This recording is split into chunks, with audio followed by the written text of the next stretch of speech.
Well, Wow. we finished the third week of Dark Shadows.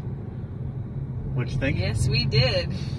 David is becoming more and more mysterious. He gave the shell. Well, he did give it to as a shell. Right. To Victoria, but only because she caught him trying to put something else in her room. So he thought quickly and was like, "Oh, this is what I was gonna give you, because we can be friends now." Or and David thinks everybody hates everybody and everybody hates him. And Right. he asked his dad if he was planning on sending him away, and he was just like, "Ugh, I don't have time for this." Go upstairs. So I feel kind of bad for him. Like, he loves his mom, and she's away, and now he's stuck with his dad that doesn't like him. At least he has his aunt, but... So Burke showed up. How'd that go? He talked to Elizabeth. I think he kind of charmed his way into kind of having her believe. Did Carolyn show up at that point and explain about the trip and stuff, or did she do that just before? Yeah, she did after. Right. While he was there. Right. So I think that kind of helped her feel a little bit more at ease, at least.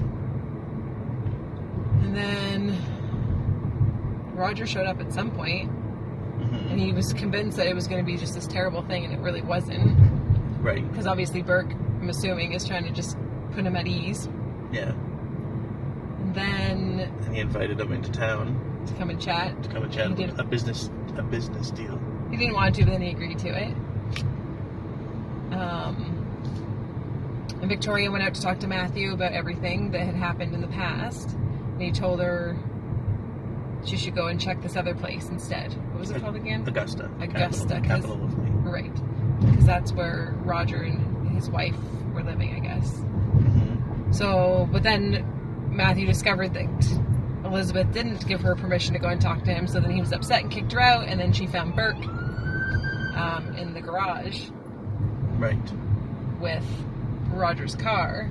He had a wrench or something in his hand.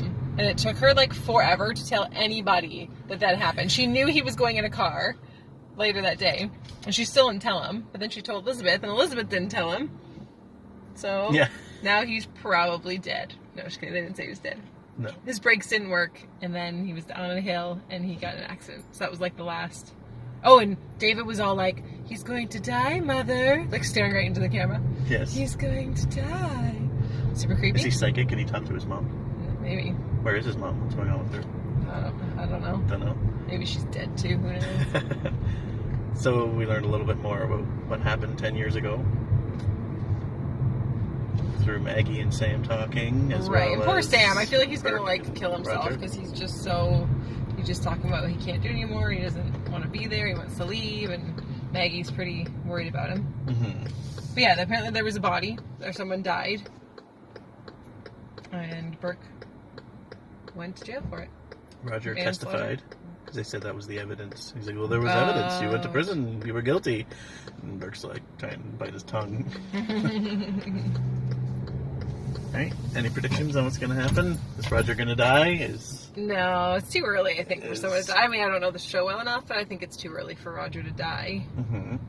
However, I'm assuming they're going to blame Burke for it once he knows that he was in the garage. Right. So that's... Do you think Burke did something? I want to say yes, but is that too easy? Is it too obvious? Who knows if it's the obvious thing that's the right thing. Right. So... Well, maybe we'll find out. Maybe we will. Maybe we won't. Maybe they'll never they'll never mention it again. The next episode is, meanwhile, in Uruguay. Different characters. All right. Till next week. Till next week.